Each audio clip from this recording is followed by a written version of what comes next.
Alright guys, welcome back to Lance DIY. This episode I'm really excited.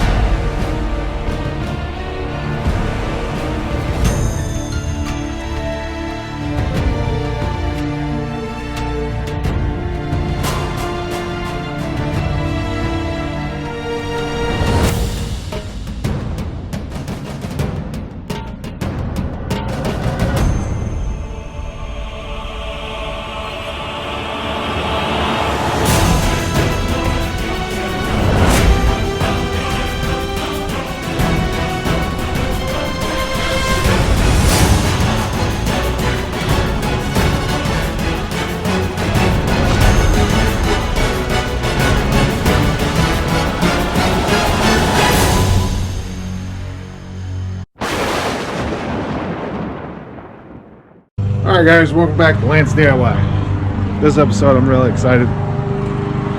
This one here we're actually going to be running LEDs in a fashion on the front door, so that way when we turn them on you're not going to see them. So right now what you're seeing is the way that we're going to do it. So you can see from the bottom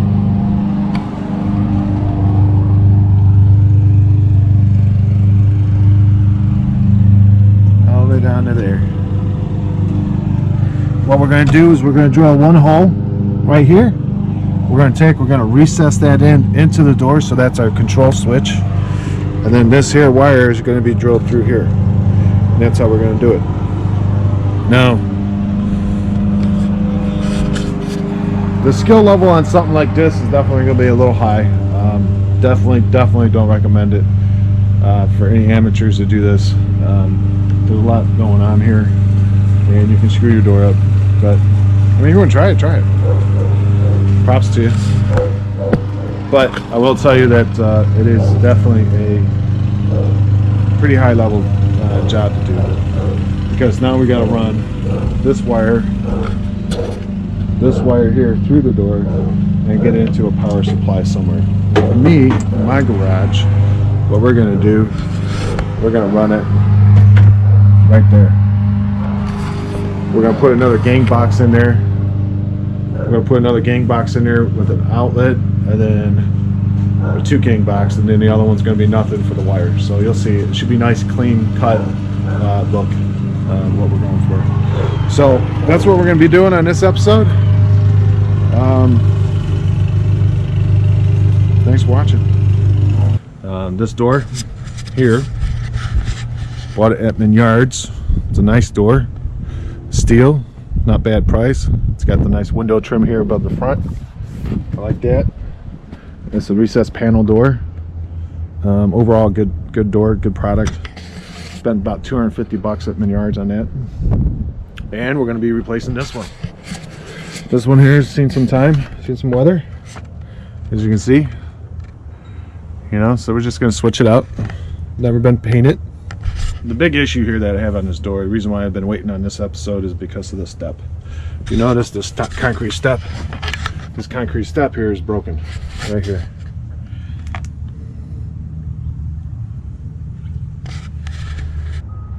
And report. I got my brother coming out to give me a hand. He's a little bit better than I am with concrete. I don't pour that much concrete.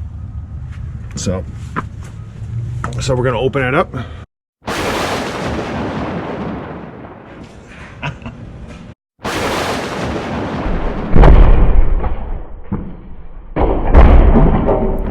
So the first thing you want to do when moving your front door is pull off all the casing. What you're going to need is a hammer, flat bar, utility knife, a sharp utility knife. And what you're going to do is you're going to take that utility knife, walk it down the edge of the casing between the drywall, all the way around. You don't have to apply a lot of pressure to do that. You just got to do just a little bit. That's why you want a sharp one. And just press into it, let the blade do the work. Right here we're removing the weather stripping around the door. A lot of times the installer will take a screw and place it real tight to that joint right there. We're going to locate those screws and get them removed. Now this next step, before you do this, you want to take and make sure that there's no more long screws holding the door in place along the door jamb and the brick mold on the outside. What I had to do is just grab the sledgehammer and tap it a little bit to get it loose, and walked it out of the hole.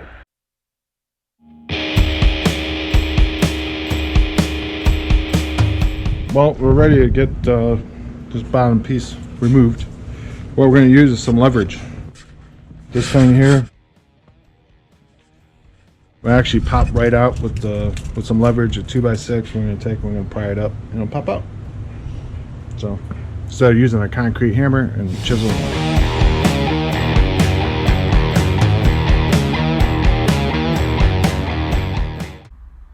Right here, we're removing any mortar that's up against the brick. Obviously, you don't want to pour your concrete on top of that mortar. And you want to make sure that you're removing any kind of loose debris that's in there.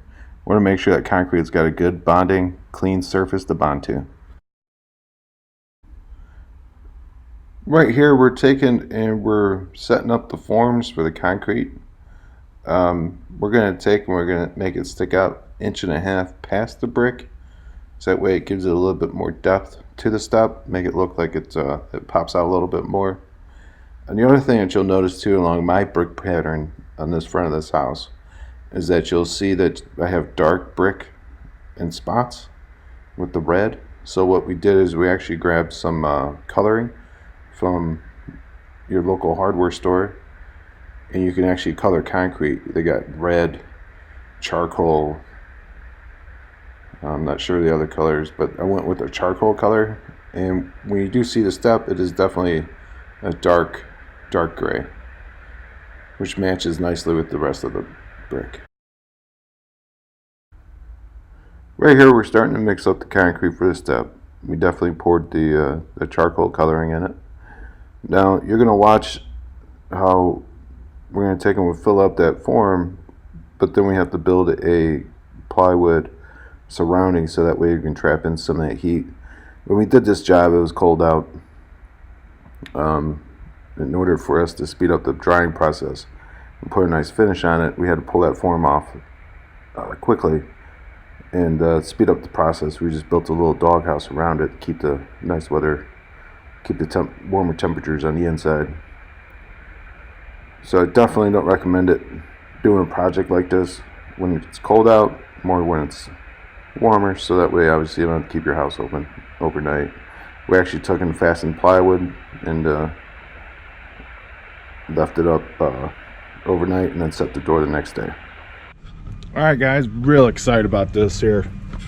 Man, it's coming out good. Gonna love it. All right, let me get that moved. Sorry. All right, that's the switch, baby, right there.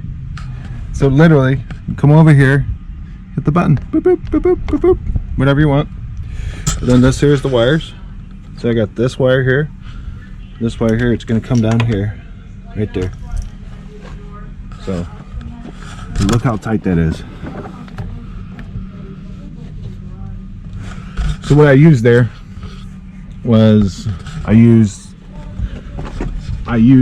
a 1.5 inch bit here, created that profile. 1.5 inch bit here to create that profile. I used a multi-tool with the Drywall, with a nice blade, made the straight lines, went through that, put some relief cuts in it, and then you just chip them out. Nice flush finish. And then when you look on the back side, you got that little sticky tab. So when I'm ready, I'm gonna pull that sticky tab, go bloop bloop, done. It's gonna be awesome. It's gonna be awesome. I'm so happy. Now with that control, you can change that entire door for whatever color you want. Green, blue, red, whatever. Doesn't matter. And the whole light, this is how the light's gonna get installed right there. Right there. So I am gonna have to hold that track out right here.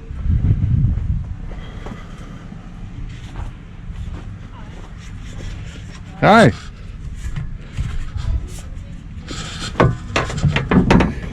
So this here is how that's gonna work. You'll never see it. So I will have to pack that out. I have to pack out that track about a half an inch. So that's it. Sweet.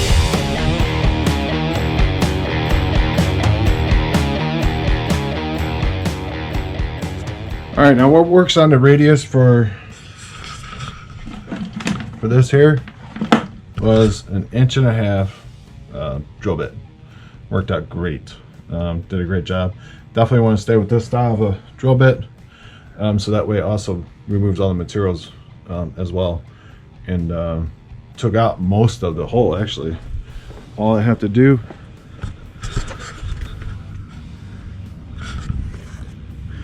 is the top, that's the bottom, and all I have to do now is just take and cut the 2 straight lines, and I'm done. And then I can recess this guy right in there.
Well, right here we're drilling in the holes for the control.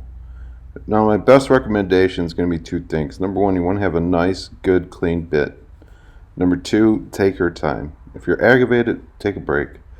But you want to take and you want to keep on putting in that controller back in and out, so that way you're not popping that drill bit through the other side and ruining your nice hole. So take your time, relax. If it doesn't work, just keep working at it a little bit at a time. Put the controller back in, take it back out, put it back in, and keep working it.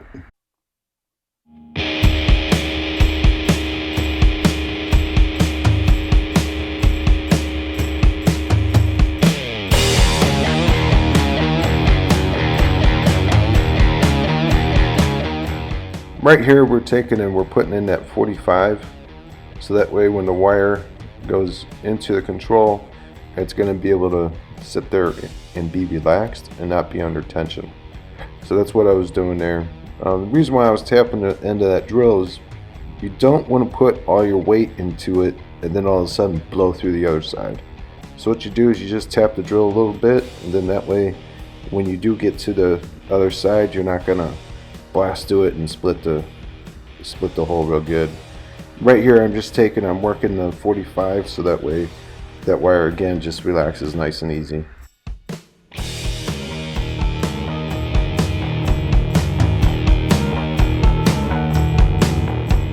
Alright guys, real excited about this here. Man, it's coming out good. Gonna love it. Alright, let me get that moved. Sorry. Alright. That's the switch, baby. Right there. So literally, come over here, hit the button, boop, boop, boop, boop, boop, boop, whatever you want. And then this here is the wires. So I got this wire here, this wire here. It's gonna come down here, right there. So look how tight that is. So what I used there was I used a 1.5 bit here, created that profile, 1.5 bit here to create that profile. I used a multi-tool with the Drywall, with a nice blade, made the straight lines, went through that, put some relief cuts in it, and then you just chip them out. Nice flush finish. And then when you look on the back side, you got that little sticky tab. So when I'm ready, I'm gonna pull that sticky tab, go bloop, bloop, done. It's gonna be awesome. It's gonna be awesome. I'm so happy. Now with that control, you can change that entire door whatever color you want. Green, blue, red, whatever. Hey guys, well, my brother gave me a great idea here on the door. What we're gonna do is, we got that right there, right? Now what I'm doing is, before I just drilled it straight out, so that way there was tension on the wire like this, like that. That's not good. That's not going to be good over long term. So you want that wire to relax, and then plus getting up in there, you don't want any tension on that box, on that component, because that's going to make it fail over time. So you want it to come down and relax. So I put a 45 in there with my drill bit, just walked it down with a 3/4 inch. And all I've done this with is a 3/4 inch panel bit and an 1.5 inch. That's it, nothing more. Then we're going to walk that down like this, like that. And then we're going to encapsulate it in cardboard. We're going to create like a channel. So that way, for any reason, if I had to, fish the wire, I got a channel in there that'll be already in there, that will be there, and I know that I can fish that wire real easy through that. So that there is 1/1/16 inch. So I need lights. So I need 7/16 gap for the LED lights strip. So we're going to take this off. I got some AZAC. We're going to rip some AZAC down. We're going to rip it down 2 inches, same size as the door. We're going to reinstall it back on. The way it's going to work, show you. This here does a great job of marking. The reason why I like a utility knife, it's a nice tight profile. With a pencil, depending on the pencil and the sharpening of it, you can't get this thing really that tight. You can't, see if I can show you. So you can't make that tight of a mark with a pencil. You can do that with a utility knife. And we're going to score it all the way around, because that also is going to receive some caulk when later on when I paint it.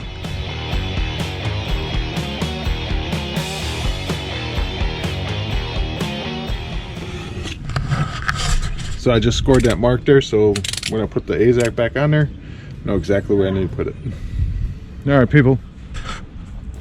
So this is that 1.5 inch AZAC that I was telling you about. It's gonna go on the door. Now we're gonna stack this thing up to be 1.5 inches up, so that way we have that additional space that we need. Now, saying that, what I'm doing here is, again, I will show you how to mark your ends. I like using the utility blade.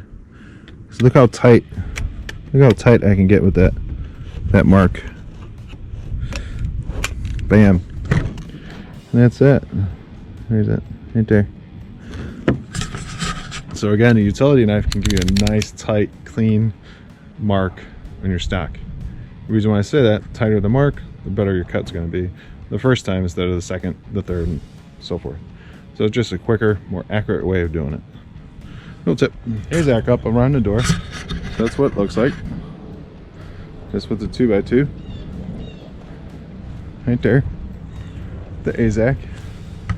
So what I'm going to do here, on this right here, you can't take a multi-tool and use it to cut. But with AZAC, it's too much vibration and the AZAC will start to melt. So you're better off doing a handsaw and taking your time. Alright guys, so what I'm doing here is I'm getting ready. So here's that track, you put it on there. You can see that we got enough space in there. Now what I'm doing now is I'm taking, so this is sticking out 1.5 inches. The other trim was at 1 1/16. So we got 7/16 more. And I taped the ends. So that's the end right there of the cord, which you can see over here. That's the end of the cord. Coming through there. Here's the end of the cord right there. That's the controller.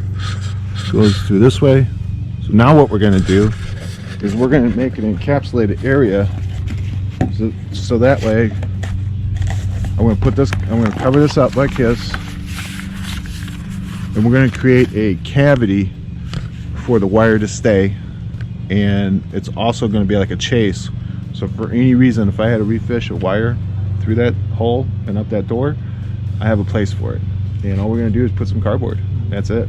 We're gonna tape it. You'll see that next. But so yeah, that's what we're gonna do. All right, guys, getting pretty excited here. There you go. I encapsulated that wire right there. Now it is a piece of cardboard there. Got the wire for power. So now I gotta get this to the box. So now I gotta open up the wall, drill a hole, get that wire to it. So now we're drilling a hole for the wire for the lights. Now I wish I would have taken the time and cut a 3/4 inch recess hole right there at that location, because that's where the wires are going to be connected. Very, very important. You're going to see me later on do it, but it's not going to be as clean and easy if I would have done it before I set the door. So now we're setting the door inside the hole. Now one guy is going to be on the inside, one guy is going to be on the outside. And what's going to happen is we're going to tip the door back, and we're going to use 100% silicone and caulk the base of the door, so that way no air gaps or bugs can get into the home. So now my brother's on the inside. We're going to take screws and install them through the brick mold and the door jambs. And we're going to gauge it by the door slab itself. So you look at the gap between the door slab and the door jamb and make sure it's even all the way across the edges and the top. Now that we have the door set, now we're going to take and reinstall the weather stripping around the door. You're good to go. As long as the door shuts correctly, you're fine. Alright, guys. Alright, getting this door all set. Now on my door, we had to create a new base, concrete step if you will, because mine was cracked. So my brother came out and reported it. So take a look at that. Hang on. Now, on doing so, we adjusted the height of the door by 1 inch lower. So it's 1 inch lower. Now it's going to cause a gap on top of my siding. I'll show you that. Right there.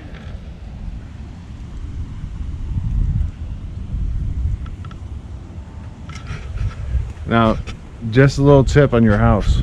I don't care if it's old house, new house, whatever. New project, whatever. Doesn't matter.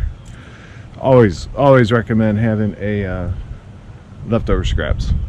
So thank God I had one piece left over right here. Bam! I'm glad I did it myself.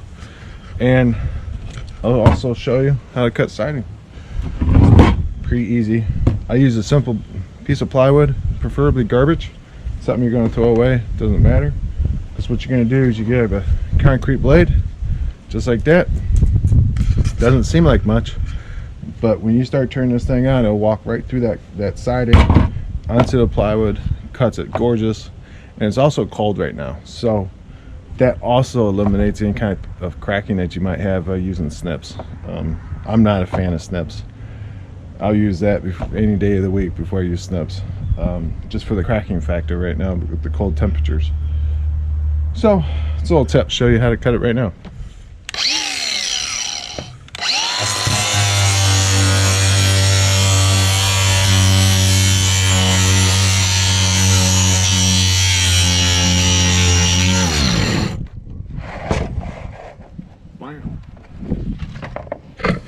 Just like that, so easy. Scores the plywood a little bit, that's why it's garbage, but you throw it away, done. Nope. Now I'm going to take and cut out the bad section of siding right above the door. If you look closely, you can see a gap. So what I'm using to cut the siding is just the grinder again. Walks right through it real nice. And then sometimes I'll grab that multi-tool, get in tight corners. Now they do make a tool for siding. It's called a zip tool.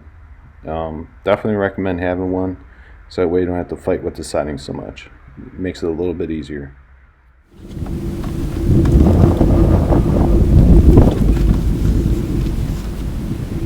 So we determined the swing on the door, and now we're going to start installing the screws for the hinges.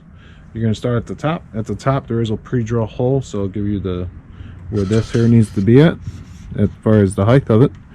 Put that first one in that hole, and then from that you just put the screws in one by one. Just walk it down. Alright, now we got this hole right here that we had to put on. So this here is the hinge side, so this here plate right here gets installed over the hole. Alright, now I'm going to take and install the sweep at the bottom, because the instructions told me to. I put that rubber on there, little tip. They'll tell you this in the instructions as well. When you're putting that rubber gasket on, line it up with the soap, because you really do need that, because it's not going to slide in if you don't put slope in that little track for this little rubber piece. Definitely recommend that. Inside of the door, this space, then you're going to put the screws facing up. Now in the instructions they recommend for you to take the track, put it in place, put a screw in there, and then back it out.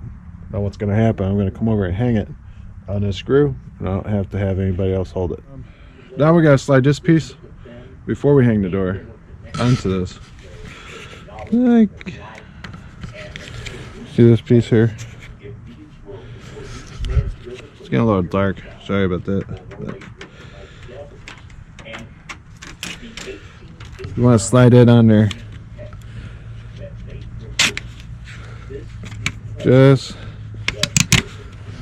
Just like that before you put the door up.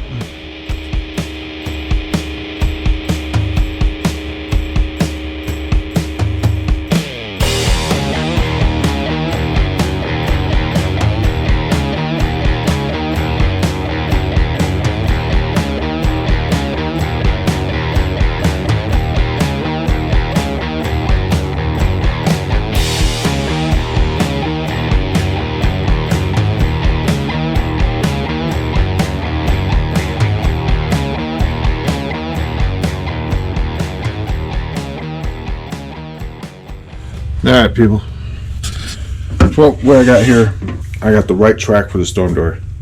On that right track, I didn't show you in the last one, but this here is that piece that you slide in and out. So this guy slides in and out.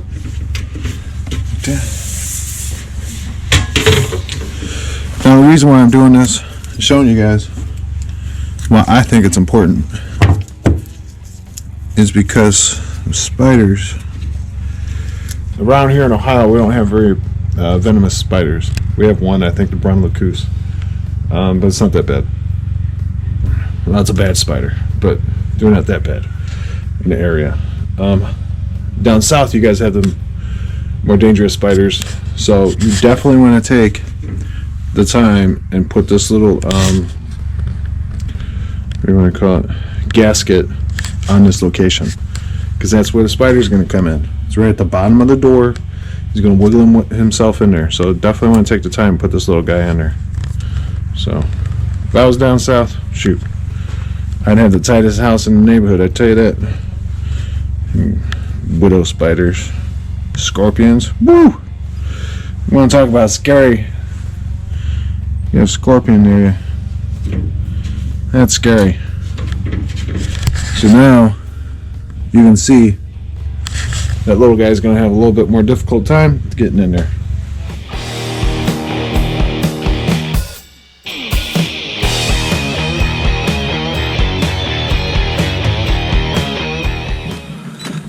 Alright, now when you're drilling, you want to make sure you have a nice sharp bit. You want to make sure that you have a nice sharp bit. And let the bit do the work. you don't have to put your body weight into this. If you do, you're going to punch it through. It's not going to be good. Just let the bit do the work, pull the trigger. Now this here, you got to take this off, like that.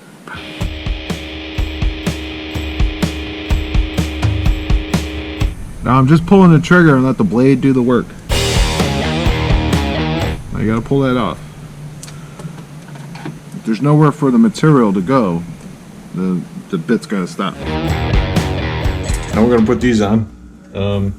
First thing you're going to do is you're going to start off your bracket. This guy. And it says right here. And it says right here, snowboard direction. See that? So it's going to go just like that. Just like that. Now just a little tip. You definitely want to pre-drill your screws for these. The 4 screws that are going into your door jamb are generally pretty thick. So saying that, if you look at your pattern, they're real close. You're going to place all those screws real close to each other. So it's real likely that you can split your jambs. So you definitely want to pre-drill your holes for your screws.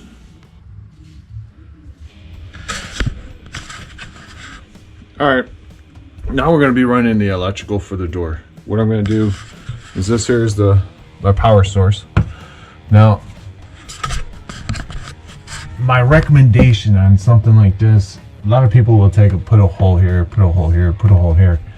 Just cut a big hole. Don't cut multiple holes. That's annoying. I'm going to cut this probably from here to here to here. And I'm going to have more than plenty of space to work with. But I'll show you how to cut that as well.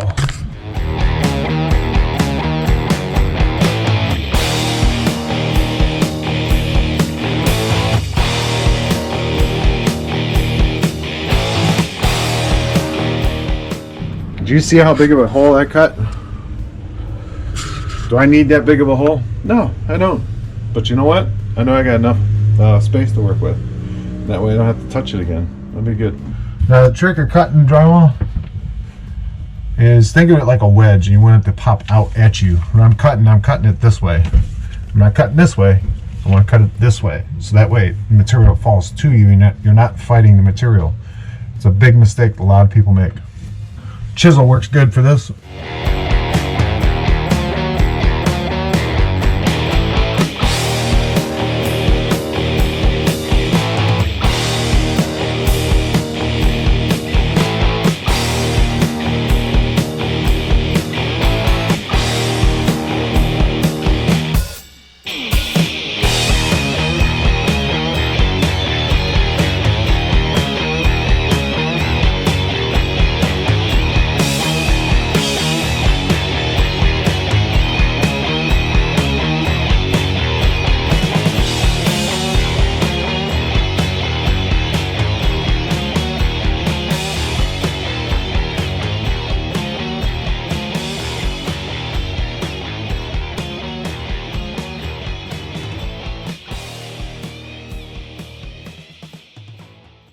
Now we got the door all taken care of, we're going to start working on the electrical.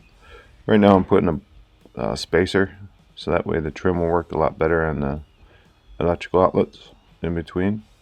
And then I'm putting that box up.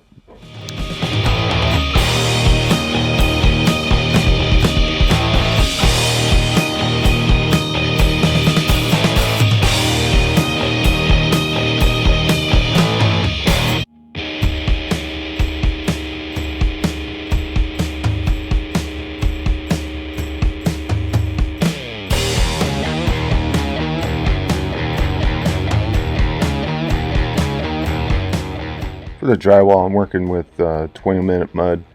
Now, if you're new to drywall, I definitely recommend like a 90-minute mud instead of the 20. It sets up a little faster, that's all. Running some tape and putting some drywall mud, and we're going to skim the wall as well to make sure it's nice and smooth. Took me about 3 applications.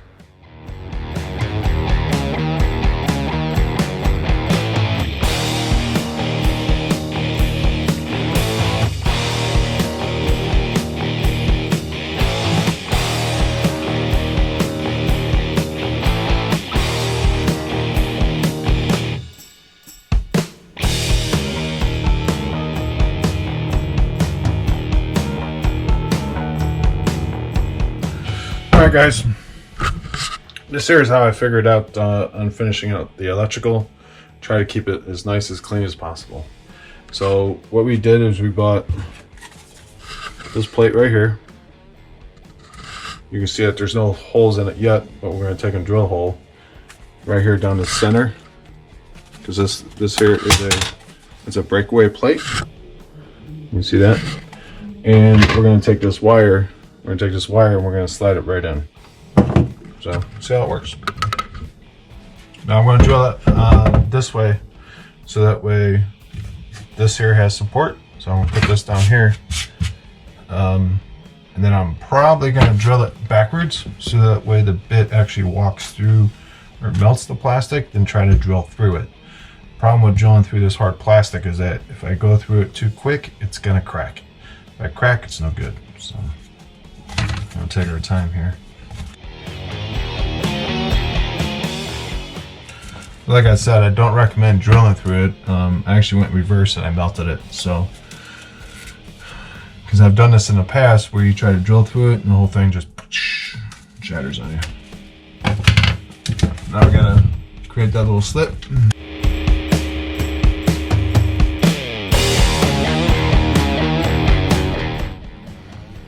Bam! There you go, guys. Some nice clean look. Which is what we're going after.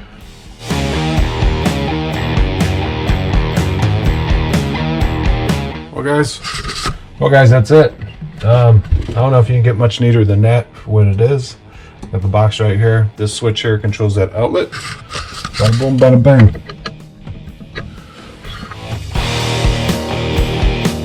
Alright guys, we're hooking up the lights for the door. It's gonna be so much fun. Just to let you know, a little tip. Did it by accident. Thank God I did this. I learned this from doing Christmas lights, but half my lights are not working. So I'm glad I had it connected when I was putting it up, so that way I didn't waste my time. I got another string, so I'm going to put that up.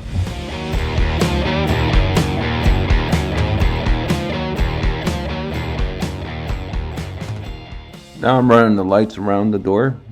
Now you'll see me take a little stick, and what I'm doing is I'm applying 100% pressure on every square inch of that tape.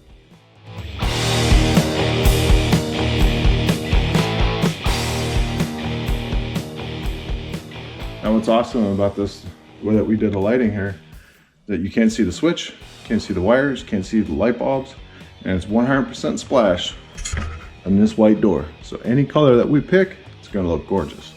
More I think about it, I'm probably gonna keep it white. So that way I can splash the color, any color I want later on.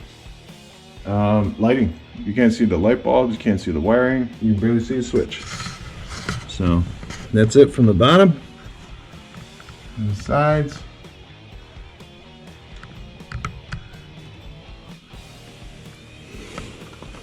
On down. So right there's the switch. The light that you're looking at right now is just a reflection off of the storm door. It's not the actual light, it's just a reflection.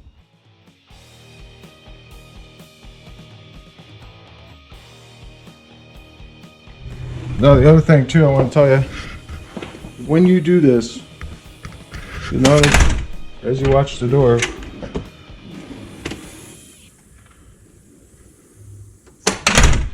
it pulls it shut and it latches. Biggest thing on storm doors is wind damage. There's a ton of wind damage on these things. Now I'm going to tell you the reason why there's wind damage on it is because it never latches and it stops right there. Then the wind takes it and goes, whoosh, done. And it breaks something. Now, two things. The door was never installed correctly. This here was never adjusted. Right there, or the lower one. And later on, people don't realize these closers eventually are gonna need adjusted again. And the second I notice, when this door comes shut, when it does this,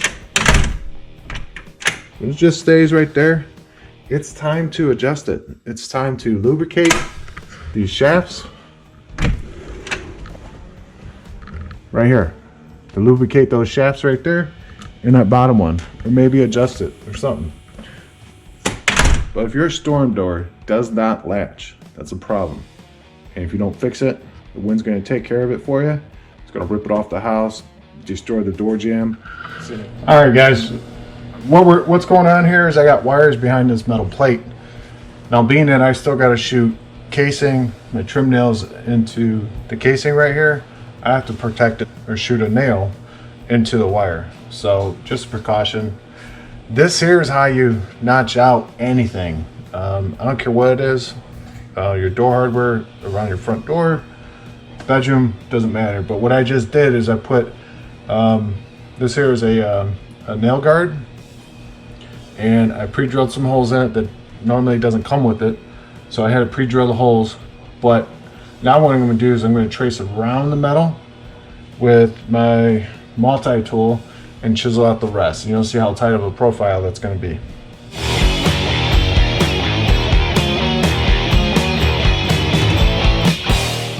Now what you want to do is you want to take your plate, the material that you want to trace, and screw it on first, and then notch it out. The utility knife or the multi-tool. Then you're going to come back and use a chisel and take out the field.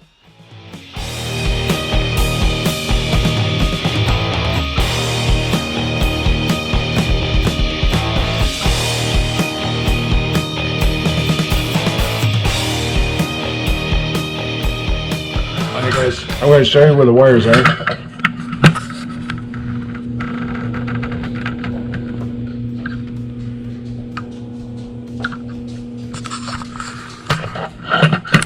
Now that's where the wires and the switch power comes in and the switch connect. So right there I just created a cavity as shallow as I need it, so that way if I have to work that wire from the other side I can. I wish I would have done that before I set the door. It's my first time doing this. It's a mistake, but next time we'll cut that cavity in there. Now, saying that is a jack for your header, so understand what you're doing before you do that. I understand my loads above, so it is a weight point, so you got to understand what you're doing before you notch that out. So I just don't recommend you doing it without talking to somebody, preferably a carpenter.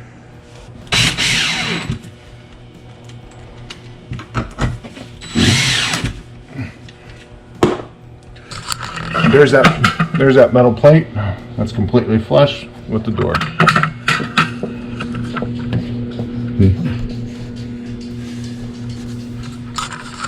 Nice cut recess into a door jamb. So now I can install my casing. Alright guys, I'm wrapping up the door, putting the casing on the outside. I took and I painted the pieces. I have a 3/8. Here's Libby. Libby! How you doing? Show me your big nose. Actually got a big nose. Libby. Libby. What are you doing? Libby. Libby.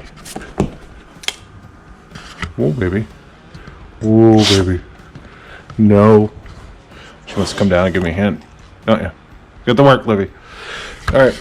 So, on my door, I have to... Wait. Alright. Film it. So, on my door, I have to move the casing over about 5/16. So, I love the multi-tool with a nice blade. And what I'm going to do... Stop moving my head. You're going to take that. And then I'm going to take it and I'm going to mark it with this real nice. I'm going to mark it. And that way I don't have to pull out the baseboard. All I have to do is cut that, which is about 5/16 off. And I'm golden. Back in the day, I'd have to take off that whole piece of baseboard and blah, blah, blah. With this thing, I don't have to. The only thing I have to do is score it, put a nice blade on it, and cut it.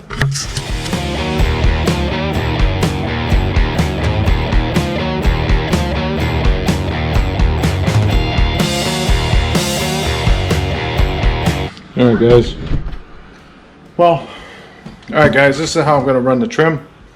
So a little pet peeve, seeing the latch of the door, like that guy right there, hit the casing. Can't stand it. So as you see here, I have a 1/8 gap in between, right there. So that way I know it's not going to hit. Now, so I kicked it out as much as I can, also to cover up the marks along the wall. Now, what I shot this up with, my little 3/8 extension on the jamb, is my pinner. Believe it or not, it's crazy to me, but this pinner here is a 23 gauge nail, which is insane. Someone turned me on to this. I'm going to show you. Look, I don't know if you guys can see this. Look how thin that nail is. Literally like a piece of hair that you're shooting. Does phenomenal. And you can see how close I got to the edge. If I were to do that with an 18 gauge, I'd probably split it. But with this thing, you can put 1,000 nails in a little area and you won't split it. So, love this little gun. It comes in really handy in small pieces. Definitely recommend it. 23 gauge pinner. I think they're called pinners on the market. And only one I'm aware of is Porter Cable brand. But that's all it's good for though. Just pinning, pretty much. Because now I'm going to come back and I'm going to shoot my 18 gauge nail with a casing. An 18 gauge on the casing works just good. Some guys will shoot a 16. 16 puts a bigger hole in there. I don't think you need it. Because after all, at the end of the day, the caulk is going to be on both sides. And the caulk will have more points of contact than one nail. So it'll be just fine. It ain't going to go anywhere. All right, well, door's done. I think it looks great. Right now you can see that we got I don't know, like a white teal look going on. I'm going to show you the app right here.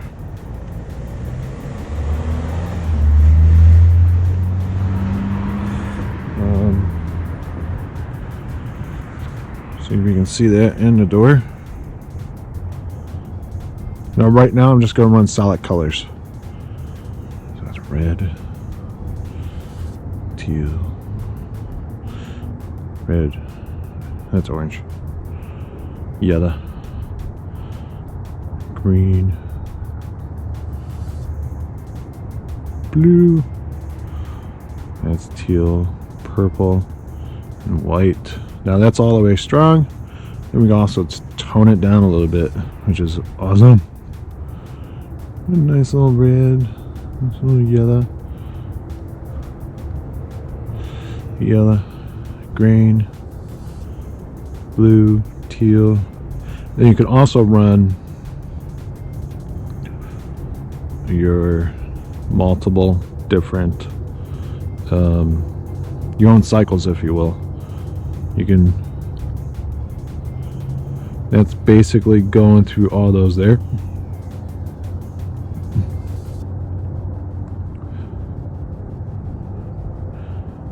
Let's go flicker. I don't know what flicker is.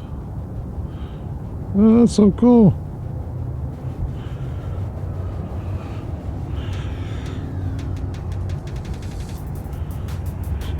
See that. So I kind of like the fade. I think the fade looks really good. Now, what else can we do? Oh yeah, we can also do scenes. Check out the scenes. So that right there is the candle. It's pretty cool. Like a flickers between like a yellow and an orange. A little all over the place. Blinking.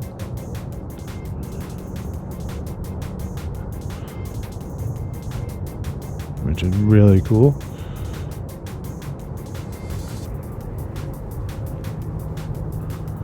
Looks like it goes through all the colors. Romantic.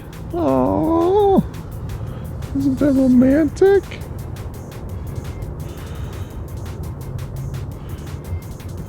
dating. Huh? I guess that's a color for dating. Movie. Yeah, no, it looks kind of white. Sunrise. No. Sunset. And sunrise. I like that sunrise. That looks really cool. So, now the gorgeous thing about this whole project is that you can't see the lights. That was my intention from the start. You'll notice that the light bulbs are all hidden. Even when you open up the door, you still can't see the lights. And also the controller for this is right.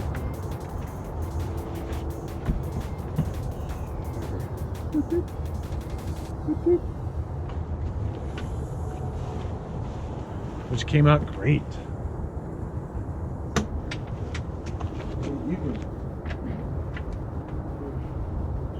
You still can't see the lights. That's awesome. Came out good. One thing about indirect lighting is that the intention is to have not to see the light bulbs.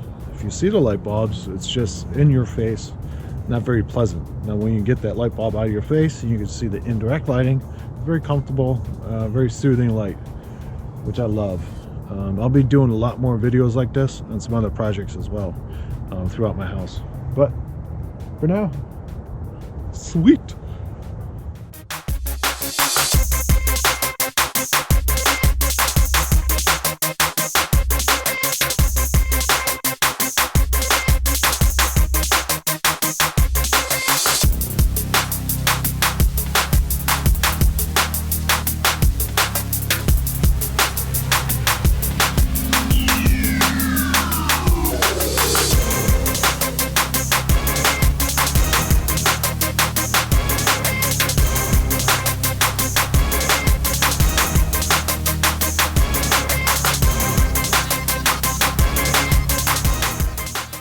So what I'm going to do next is I'm going to go to the sidewalk and I'm going to try to show you what it looks like from the street or the sidewalk.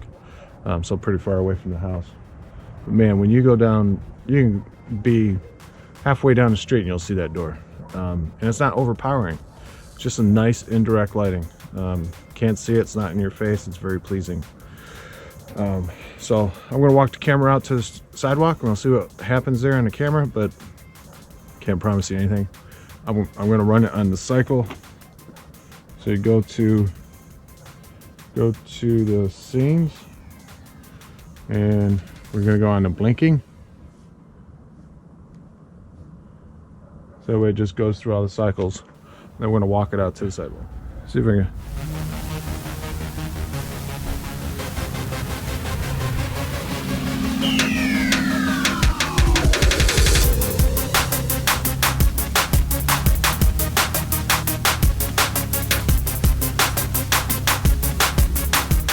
Right now I'm at the sidewalk of my house. Probably about 40 feet.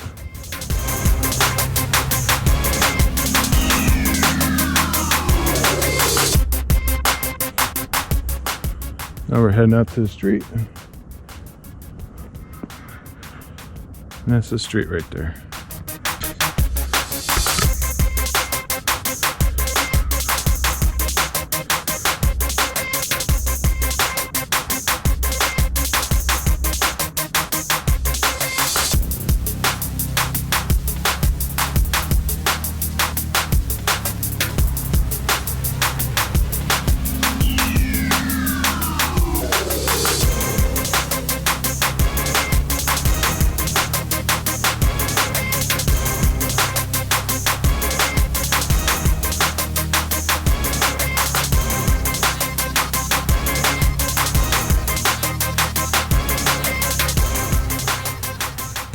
I'm gonna go by color.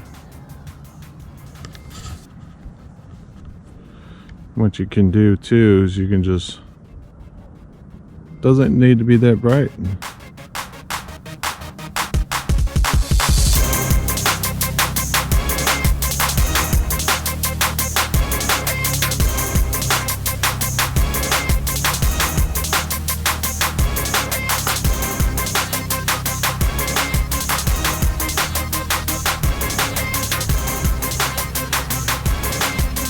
Love it.